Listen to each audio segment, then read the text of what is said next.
this is basically what we are talking about today. Just for you to, know what is going to happen. We will be on the screen talking for about 30 to 35 minutes, and the rest is for Q&A. I will start with a brief introduction about the importance of emotions in education. And I will share this from an educator perspective, right? It's not from a affective scientist, but from an educator perspective. And after that, we will go immediately. The idea is to go immediately to show examples of what we do in the classroom. And I want to tell you this, we hope, this is what we were talking with Erika, with Ilke, with Dina. We hope we can remain in touch with all of you, and we can learn from you what you are doing in the classroom, because it is this opportunity of having this virtual space is giving us the opportunity also to continue the conversation after this webinar. So let's start with the first chart with some information about emotions. The first thing that I want to tell you in these 3 minutes, and I promise I will talk for no more than 3, is that the emotions of our students matter.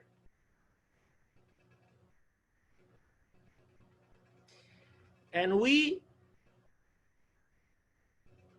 cannot work in this alone. We can do something in the classroom. That is what we are going to talk about during this 40 minutes. But we also need institutions that are student-centered. And I need to celebrate here that all the institutions that we work for in this panel, they are very student-centered. And I tell you, I can talk about Georgia State University. Go to the website, and I am amazed. Today I wake up, I read an article, say, oh my God, this data-driven system that we are using. And I know, because I have heard from a lot of you that you are student-centered. So institution is important. We wake up, our emotions are affecting the students' emotions. So we need to work in an institution that we feel, okay, this institution is student-centered. So let me share with you some data from the research. Emotions give purpose, priority, and focus to our student thinking. Their emotional state determines where they direct their attention, what they remember, and what they learn. We don't have time, but I want to recommend you a couple of books. The first is Permission to Feel. It's a new book written by the director of Yale University Center for Emotional Intelligence. Fantastic, easy to understand book, great book. The other book that in preparation for this webinar, I have some conversations with one of the individuals in the research team of Professor Feldman Barrett, director of Northeastern University Affective Science Laboratory. Is called How Emotions Are Made. Fantastic, fantastic book. And I recommend you, if you want to know a little more about emotions, to read it. And finally, I didn't put it there, but there is one that I read many years ago, and I had very good conversation with the author, by the way. It's called Emotionomics. Look for Emotionomics in Amazon. Great book. It's emotions applied to marketing, but it works perfectly fine if you change your mindset and you talk, okay, this is for education, and you will see the power of emotions in communication. There are many classifications for the emotions. That's what I learned in all this year. By the way, I always was concerned about emotions. In 1999, I wrote a book, a bestseller. I sold 1 copy. That was a super bestseller. My sister purchased it.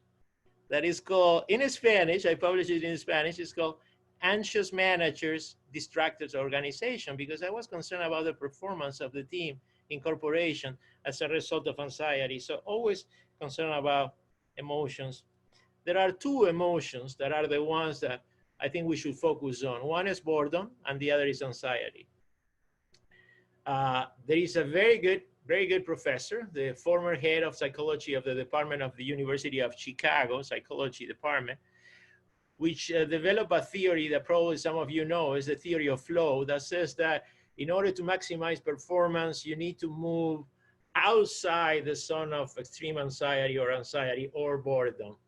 So if you are able to move without entering in boredom or anxiety, you maximize performance. I highly recommend everybody to read a book that is there. It's called The Application of Flow in Human Development and Education. Great book. And here comes the challenge. Boredom and anxiety is a problem in college education. Research shows that 90% of our college students, and you need to tell me that after in our conversations after this presentation, they nationwide, they text during class. 70% check emails. 40% surf the web in the classroom while we are talking. I hope you are not doing that now. And anxiety is another problem. 75% experience a sense of overwhelming anxiety at some time when they are in college. And unfortunately, this situation with anxiety is even worse right now. 83.2%, according to new research, is showing nationwide, is showing that they are experiencing some kind of anxiety right now. So we have the problem there. This is the last chart of the beginning of the presentation before going to the examples. What we created together with Erika, Dina, and Ilke is a kind of framework to foster the conversation about when we do something in the classroom. Okay, are we not only fostering content mastery, are we reducing boredom? Are we reducing anxiety? And there are two key drivers, and these will be the examples that we will show you during this presentation. That is edutainment. There is a ton of research that says expect people to be more bored when deprived of playful behavior. And the other thing, which is very important, is expectation of success. We human beings, we are very unique. We start to feel sad based on what we believe is going to happen in the future. It's not only impacted by the present, it's what we believe is going to happen in the future. So expectation of success. Our role as teachers to give the students the vision that what they are doing today, sometimes it's about delaying gratification, will make them be better in the future. That is expectation of success. And these are the kind of examples that we will show you in action in the coming chart. So I will invite to this, I don't know, virtual podium to Dr. Ilke Cardes, Dr. Cardes from Valdosta University. Thank you. Hello, everybody. I am Erika Kovacs from Valdosta State University. So, anxiety and boredom, yes, that they are, I mean, a big problem for our students. But there are reasons why there's anxiety and boredom. So, based on my experiences, there's a student profile. So, and that student profiles actually gives us some hints why students are bored and anxious. So if we can create some mitigations, some solutions based on the student profile, maybe we can enhance the student outcomes or learning outcomes. So based on my experiences, many of them wants to see the connection of the course subject with the industry. So they wanna go beyond the textbook information. So second of all, they have low self-confidence. And third is they are physically and mentally tired as well as distracted. So there are several reasons for it. First, they have jobs, part-time jobs, not only one, sometimes two of them. And they stay awake until late night. And second of all, they are involved, they are excessively involved in social media or video games. And third one, maybe most important one, they have financial problems. So this is why they cannot concentrate on the course subject, because in the background of their brain, they are always busy to solve a problem in their personal life. And the last one is they don't know how to study, take notes, or read class materials. So we need to teach them how to study for the class, for this course. So based on these challenges, I set some tools or some solutions in my teaching. So for example, for the relevance of the subject, we can use real life examples from relevant news sources, which I heavily do, and students love it. And if they are tired and distracted, one important thing is to listen to them with empathy. It is very important for them to understand them. They are human beings before they are students. So, and they have other important things in their life besides our classes. So it is very important. And, but for these challenges, one common thing what we can do is to use the classroom technology. It really can help us to give some examples from relevant sources, or to give them opportunity to express themselves, etc.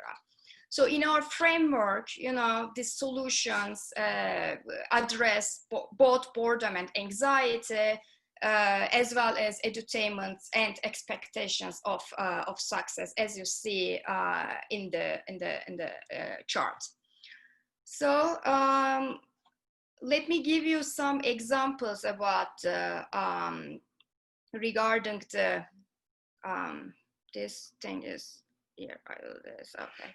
Regarding the technology tools, there are many apps outside, and what you see here is the free apps. There are also paid apps, of course. So, but I usually use the free apps. I'm a little bit cheap. So, because free apps also allow students to easily use these tools. And don't keep in mind they have financial problems. We don't want an additional financial burden on them.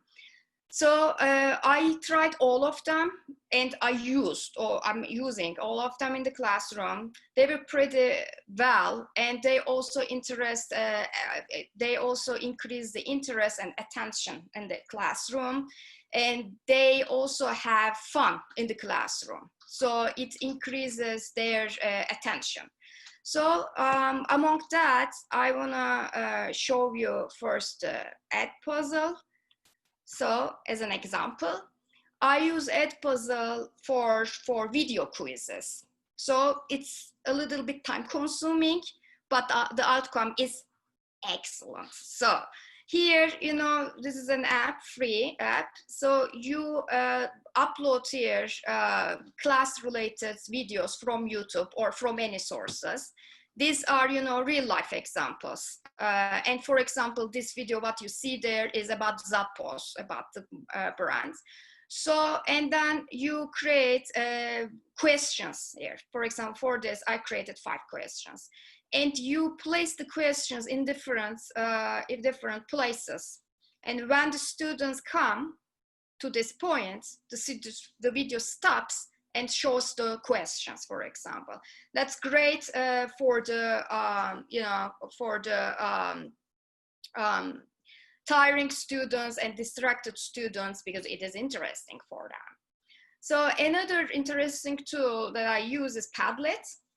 This is in classroom, for classroom discussion. It works wonderful because multiple students can access to this platform simultaneously. And they can also work on that platform simultaneously.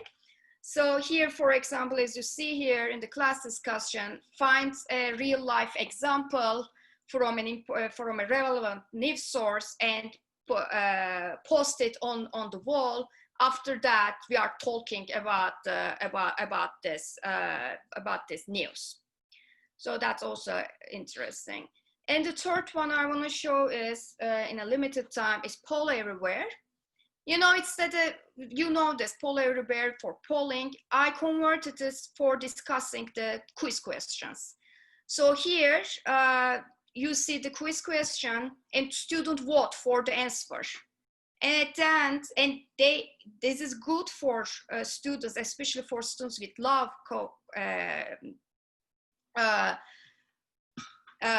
students who don't wanna, you know, show themselves, because that's anonymous. You can make it anonymous, so they can easily vote. Then they see, oh, I picked this answer B, but it's not right.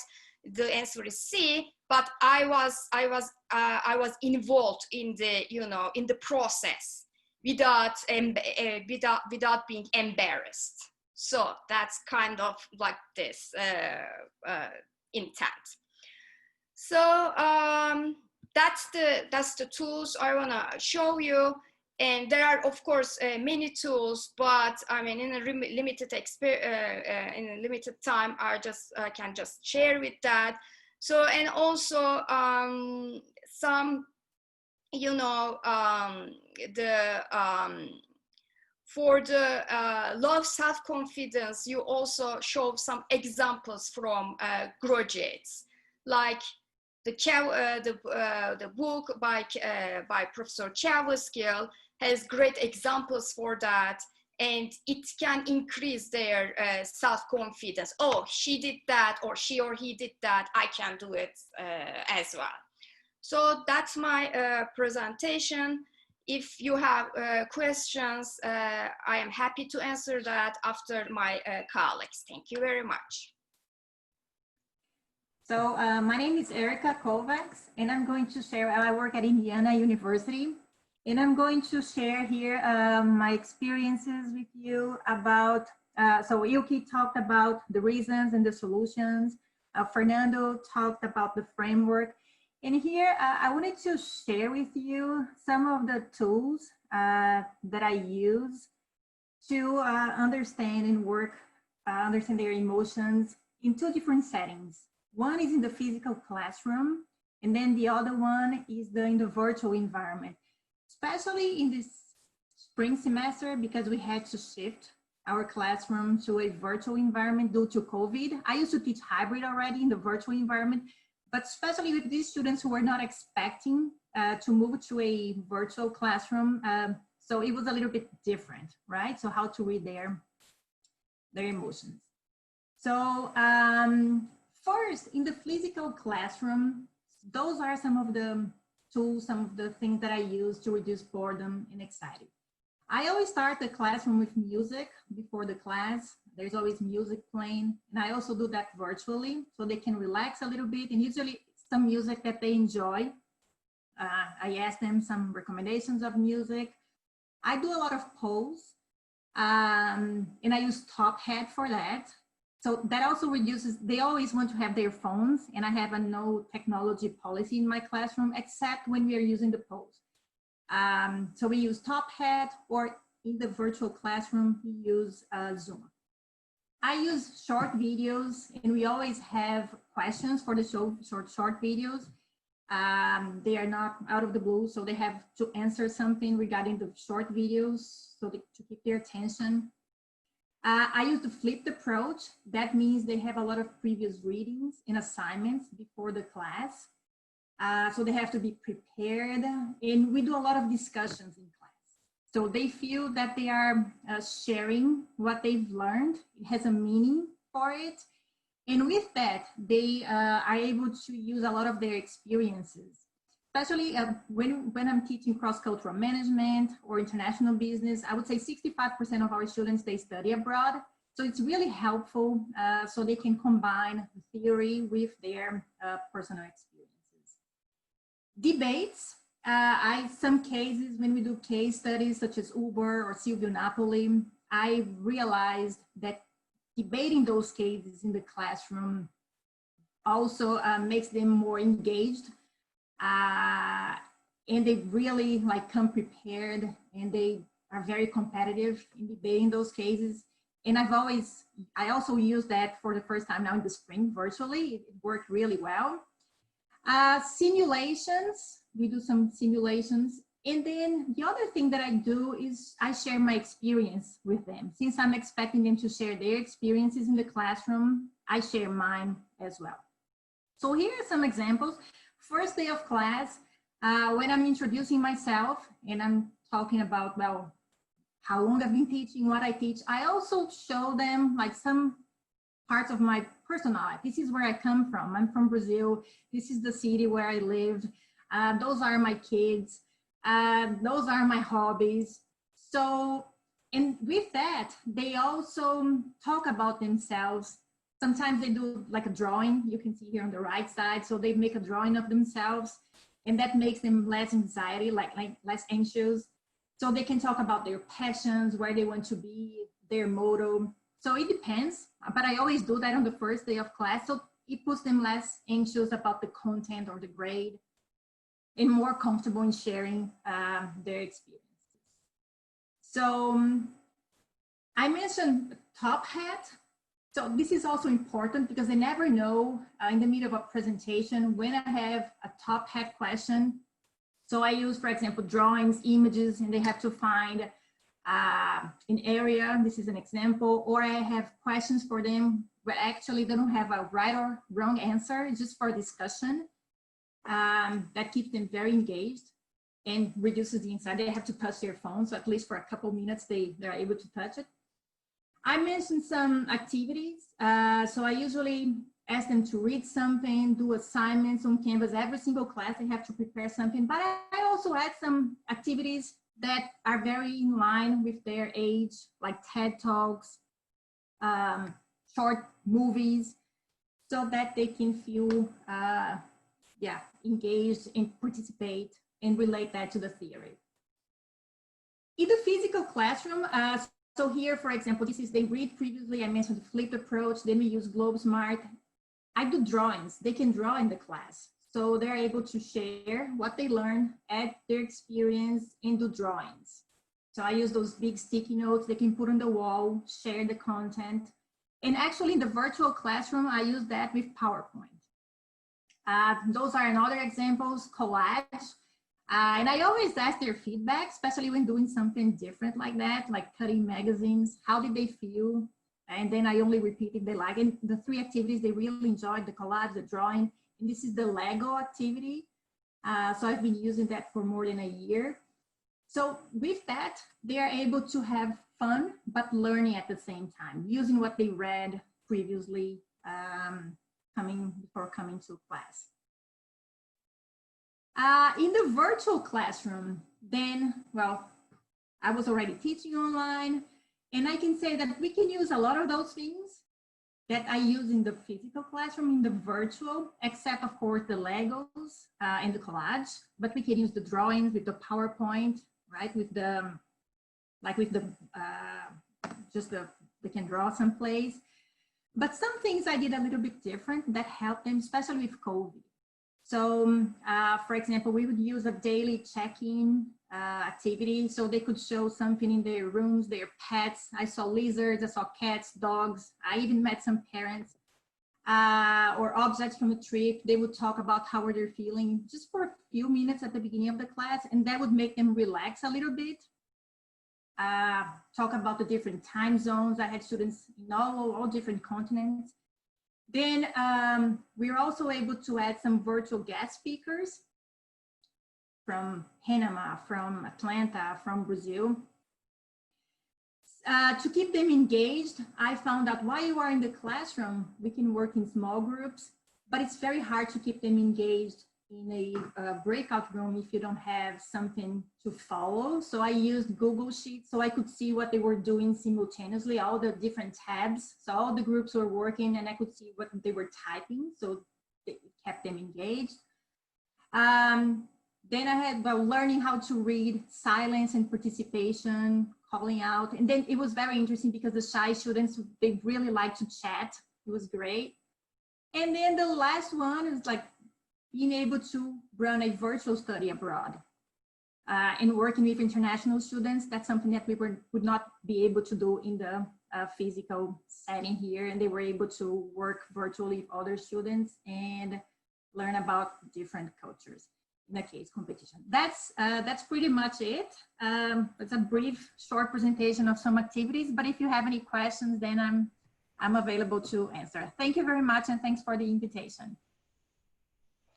All right, so I think I'm next. So I'm Dina, and it's an honor to be part of this panel.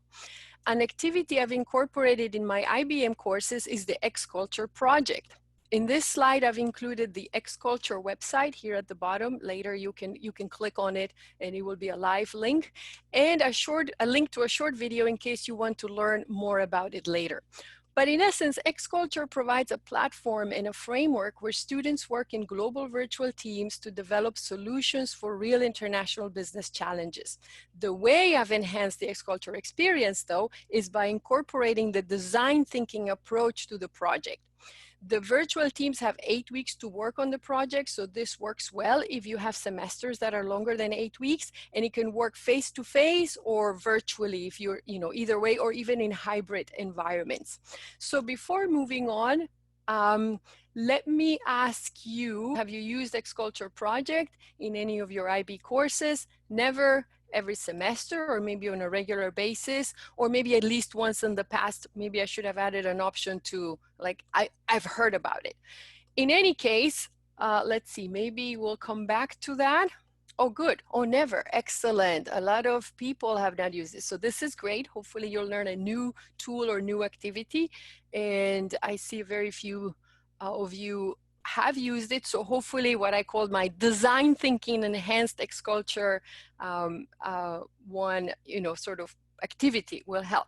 So moving to the next slide. Design thinking is a solutions-based creative process used to address challenges, right? So it requires that students immerse themselves in the experience of those who are impacted by a particular challenge. Through the process, students identify the root cause of a challenge, redefine it, and brainstorm alternative ways of approaching it while constantly making adjustments based on feedback and lessons learned. I follow the model proposed by IDEO.org. Here is the link to that, or the website for IDEO.org, which consists of 3 stages. We have the inspiration, ideation, and implementation stages. And so what I do is I align the design thinking stages with the X-Culture's timeline and the challenges the participating companies present, which are generally about expansion to international markets, or marketing a service or product in a different country. So once students have selected the challenge, I group them based on their chosen challenge, or basically the company. Usually these are real businesses that they work with. And I do a series of weekly class activities aligned with the design thinking stages of inspiration. As we see here, I have a series of questions and activities for each of these stages. And I'll be happy to share with you the scripts. I always provide a script. So when they are in groups, they have a specific script, and it is very physical in a way, kind of like what Erika said, that she does collages. I provide flip charts. If we're in the classroom, I provide flip charts, markers, post-its. So it is very, in a way, hands-on, all these different stages, the inspiration, ideation, and the implementation. Let me move to the next slide. So throughout this process, right, throughout these design thinking stages that we go through, students also learn about design thinking mindsets. Earlier, Ilke talked about empathy, right? So some of those mindsets are creative confidence, embracing ambiguity, things that students are not always comfortable with, learning about failure, right? Failing, they always think that they need to get it right the first time. So throughout these activities and throughout the 8-week project of X-Culture, these are incorporated. And the nature of these mindsets makes the X-Culture project more personal to students. So what happens is that I provide that space in a way to being part of the project, which is a traditional sort of business plan, incorporate those emotions, incorporate their anxiety. And so we discuss, I give time to, for example, discuss the challenges of virtual communication with people from different cultures, being in different time zones. And not only we discuss it, but we work on strategies as the groups work on different strategies, basically to improve that virtual communication, or to, you know, make the work more manageable since they're in different time zones. So I believe that sharing these frustrations, basically incorporating these frustrations and emotions openly in the classroom, students learn how to deal with them head on rather than sweeping them under the rug, right? So this is kind of integrated into the actual project. A specific activity related to the inspiration stage of design thinking is reframing the challenge. And maybe some of you have heard of this terminology, but when you reframe a problem or a challenge into how might we, right? That the way of reframing the challenge, the effect it has is that the we makes immediately students to be much more involved. They have to be engaged because it's how might we change something.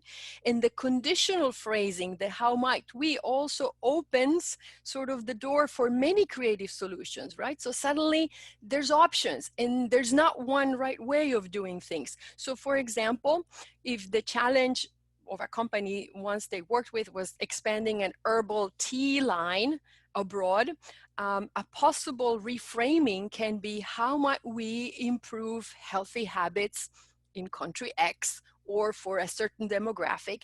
And so again, the effect of that is that the reframing challenging in this way makes students think, makes them think from a customers or users perspective. And so that kind of flips it a little bit. It gives them sort of room for more creativity. Generally, all the activities I do, you know, drawing, interviewing, brainstorming, rapid prototyping, they're no more than 15 minutes. And as I said, I always have the scripts ready for them to work on them. And usually we debrief as a class. Two more slides. So kind of going back to Fernando's design thinking framework, I would place this combination of design thinking and X-culture sort of in the middle. I wasn't like Ilke putting all the learning objectives everywhere, but I see a component here of edutainment and expectation of success. Additionally, you know, to kind of incorporating the emotions throughout the project and kind of making constantly the connections between, you know, real life and the application and themselves in a way within that team works well. It motivates them. It is entertaining. It reduces boredom.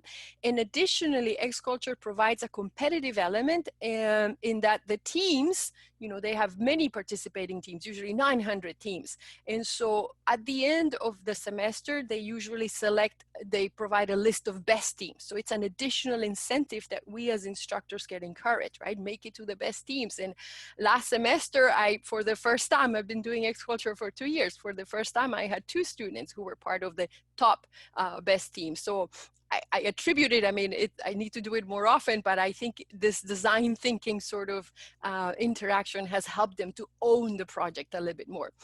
Now, finally, the key takeaways is that, well, this enhanced, as I call it, enhanced design thinking X-culture project offers challenges, real life challenges, and the design thinking piece allows them to solve them more creatively and in a more kind of innovative ways.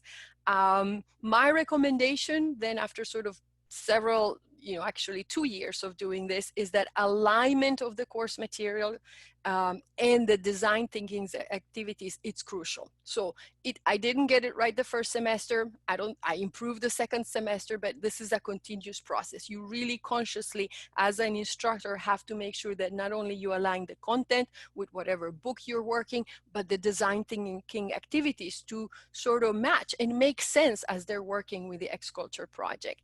One last thing is that X-culture requires instructors to allocate a minimum of 20% of the total grade to the X-culture activity. My recommendation suggestion, again, after several semesters of working on that, is that give them a little bit more, 30% if you can, if you sort of have that freedom. I believe it works better because again, you increase the stakes a little bit. They have more engagement. They need to be more engaged, and it motivates them a little bit more. All right, so please, thank you. And any questions towards the end, I hand it over now to Fernando. Thank you, Fernando. Well, thank you, Dina. Just to conclude our presentation, I will talk about three kind of interventions. The first is about aesthetics. There is a lot of research that show that attractive things make people feel good. And one of the things is the way the syllabus look most of the time is the same kind of looking that when I was in college about 7 years ago. And I think now we have technology as educators to change that. There is a lot of platform. Canvas is one that I use. You can see on the right what I like to call a magazine style syllabus. And as a result, increases readership, increases engagement, and also increases the expectation that the course will be an enjoyable course, because they see this kind of magazine with pictures and all that. So I invite everybody, and I know a lot of people, they are doing this already, but I invite everybody to think about the aesthetics of our syllabus. Content the same, it's just about aesthetics. The second thing is music. There is a lot of research that shows that relaxing music reduces anxiety. Every class that I start, very easy, I put Pandora, I put some jazz music, and it works as a psychological shower. Like when you come home, you take a shower, and you feel, oh, I am at home, relaxed. Well, that music works as a psychological shower. So I encourage everybody, and I know we did it here in Cyber. I saw the music, I love the music that Hannah is putting here. So just a small thing, you put the music, relaxing music. The second thing is music helps people synchronize their behavior. So when you have team activities, this is something that we do at the classes. What you see here on the right is a picture of the cyber business case competition, international business case competition. We invite a music teacher, a percussionist, and we give some instruments to the teams, to the students, to play music together. And that is reducing boredom, reducing anxiety, but also there is a lot of research that says it's synchronized behavior and attention within the team. So you achieve this kind of team building focus prior to any team activity. And this is a little more complex to implement, but just for you to think about the power of music. The next thing is the theory in action. And it's what we call experiential learning. And I celebrate, I read a lot of things about simulations there. I want to learn more about what you use in the classroom. But I use a simulation that is developed by a company. I highly recommend it. It's called Processing Labs. And the fundamental difference is that they develop simulations to be played in the smartphones of the students. And I tell you, I have been working with simulation. It's amazing, but I have been working with simulation probably for 35 years. In the very, very beginning at least for me, of the simulation, I never saw the level of engagement when the simulation is in the phone. So I encourage you to take a look to that. We use a global supply chain simulation there. The second thing that I want to share with you is what I call create, learn, and win. I think in an age of artificial intelligence, it's very important to teach students how to create, because creativity is something that for now, I don't know for how many years, but for now, it's difficult for artificial intelligence to compete with us for now. And also it's important to teach them how to compete, develop the play, what we call the play to win mentality, because, you know, the market is becoming more competitive. So let me show in a couple of minutes this create, learn, and win. The first thing is I give to the students 4 cards. A card that shows an emerging technology. Here you see robotics. Another that shows a sustainable goal. There you see sustainable goal from United Nations number 3, which is good health and wellness. The other a consumer product, another a city overseas. So the student needs to mix the 4 cards and create an idea for a product. They need to write a paper about emerging technology, so they learn about technology, about the United Nations Sustainable Goals, so they learn about, you know, a business with purpose, sustainable, and of course they need to write also about the city overseas, so they learn about the city, and they need to create a product combining all that. The kind of book that we use to support this is Blue Ocean Strategy. I'm sure that most of you know this. It's about creating different products. But after that, after they have the idea, the second process is we use a technology developed by Fish. I love it. This is a company headquartered in Greece with operations in the US also and in many countries around the world, that you can develop surveys for consumers wherever you want in the world or in most of the cities in the world and check your idea. So the students, they develop the idea, and after they check with real consumers in the city that was assigned to them, for example, London, and they see the result, they say, well, the consumers, they don't like the idea. And so we were thinking that maybe our mindset here in the US can be applicable to London, but it's not. And it's like, again, theory and action, right? And finally, there is a company that I recommend you to take a look to it. It's called Agorize. It's headquartered in Paris. And they organize open innovation tournaments. And I love this. I love this because they create the idea with a combinatory play. They test the idea with real consumers. But after, they have the opportunity of showing their ideas to real executives from real corporations and compete with the students from all over the world in open innovation tournaments. So for the students, it's not only they know the theory, not only they foster the creativity, not only they tested with consumers, now they have the opportunity, if they are selected, that we are having very good results, if they are selected among the finalists worldwide, of presenting their ideas to the board of big corporations around the world, which, by the way, not only teaches them the mindset of play to win, but also it connects them with future employers. And so that's everything that I have to share with you today. So after these presentations, we should go to Q&A. Thank you very much. And I hope we can continue this conversation after this webinar as well. Thank you. Thank you. Thank you, Fernando. Thank you, panel. Great ideas there. Lots of practical advice there. As I listen to all of you, I think there are a couple of characteristics about this particular set of master teachers that we notice, that we cannot help but notice. First of all, they are innovative. They try to think out of the box. They incorporate new ideas. They try to stay with the students, with your clientele. You try to understand them, empathize, and do a better job. I think the second thing is that you are all open to experimentation, which is also very important. I think you need to think about, no one really does it best, but it's perfectly okay to try, experiment, and learn from each experience and see what works best for you. Maybe what worked for you today may not be so good, but on Thursday when you meet the students again, you can do something differently, learn from the previous experiences.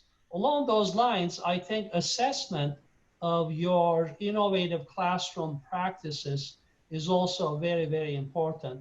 You may want to share some ideas on that as well.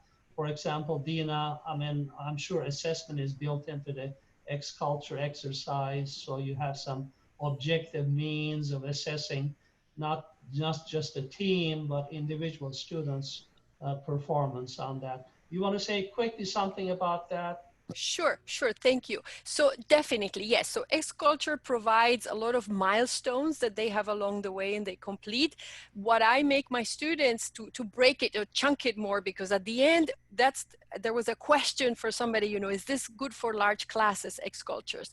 It's challenging for an instructor if you have more than 100 students, because at the end, you have to grade all the final reports. So if you have 100 students, you have to grade 100 reports. But the way I've minimized it, even though I don't have as many students in a semester, is that for my own purposes, every milestone I grade it individually. So already at the end, towards the end, I have less to grade. And yes, they have rubrics, for example, each of the steps, you have something, do a market analysis. So we look obviously at the content, right? The mastery of the content. Did they actually do a good research, right? Did they follow sort of the guidelines? Did they apply the concept? So that's the element where, again, grading content, you're doing that. And then of course you have the more soft skills assessment. So I try to do both sort of independently of X-Culture. With X-Culture later, yes, they get that report and they have these deadlines and timelines to submit, but on my own, that's sort of the additional work I have to do to incorporate it and align it. I don't know if that answers, but yeah, thank you. Thank you, Dina. That's very helpful. Let's turn to some of the comments and questions from our participants here. First of all, there were several comments, questions about what Erika, you mentioned, virtual study abroad experiences, virtual experiential experiences in general. Actually, we have some good news on that, because Erika, you and I believe our Murat Dakli will lead a panel discussion on virtual study abroad experiences, virtual experiential experiences very soon. So you can see that on our cyber calendar and try to participate. Burcu Tasholuk asks you, Erika, great tips and activities. I'm wondering how big your classes are. Burcu teaches about 80 students at the University of Michigan. So I'm thinking about even daily check would be a challenge for me. So how do you handle the large classes? I know you have large sections as well. Well, for the large classes, I actually, I call them out. So I call their names. Well, let's say, Yuki, can you please tell me, do you have any pet to show me, or Fernando? So I don't let it open, or I control the time. After, if they want to say something after 5-7 minutes, then we start the class. Usually my class size is from 26 to 50 students in this virtual setting.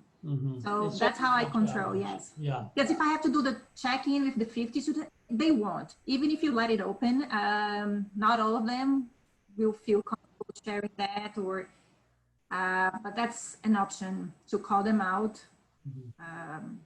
And they're always prepared for that. That's how I So you give the them 23 the students expectation is that easier. they'll be called upon. They expect that you'll be calling upon them, so they are better prepared. Let's say, let's put it that way. Maureen Maguire writes cross-cultural negotiation simulations, apparently, which is very interesting. And she uses them in the classroom, but her question is, now that we're in the virtual world, any suggestions for using simulations, in particular cross-cultural negotiation simulations in the online environment? I use kind of, all the simulations are for sale, all the good ones. So where I work, students have some financial problems, so we do not encourage to let them pay for additional resources, except the books, So, and the Pearson and McGraw-Hill integrated some mini simulations in the books. So if you can let the students buy the access card instead of the hard copy, this is what I do right now. So you can assign some simulations there. There are mini simulations, and it's actually good. you know, it's like they are thinking. I did by myself too. And that's the one solution, inexpensive solution actually, for the simulations. But I mean, when I was in Turkey, when I was teaching there, I was using Markstrat. I mean, I was teaching a class just with Markstrat, just simulation. And in a, I mean, like 60 students, there are 60 students in the classroom. And that was great. I mean, it was really hard for the students, but outcome was wonderful. So one tool that I used before is Markstrat. Is really, really good. But cheap solution is from Maureen, the who books. asked the question, she actually has a website called culturecrossing.com. She writes her own negotiation simulations. So you may want to check that. But our own colleague, Professor Lian Lu, has suggested also free negotiation exercises such as alpha beta. And if anybody is interested in these, please contact Professor Lian Lu at Georgia State. In fact, we may want to have a webinar down the road on using simulations in the classroom, especially in online settings. I think that would be a good idea. Looks like there is a lot of interest on that. So if I could chime in just last moment, I've used Maureen's virtual simulations. They work great. And I imagine online, it would have to be adapted, maybe Zoom synchronous. That's sort of an idea I have that it could work. But yes, great negotiation simulations that she has. excellent. Thank you. Thank you, Dina. Thank you, Fernando. Thank you, Ilke. Thank you, Erika, for a great session. And we look forward to seeing you on another panel with us. I want to thank everybody who has joined us today. Quite a few people, some new names, as well as some good colleagues they met before. So we'll wrap it up. We always try to finish this in 60 minutes. And amazingly, we do. But we learn a lot in the process.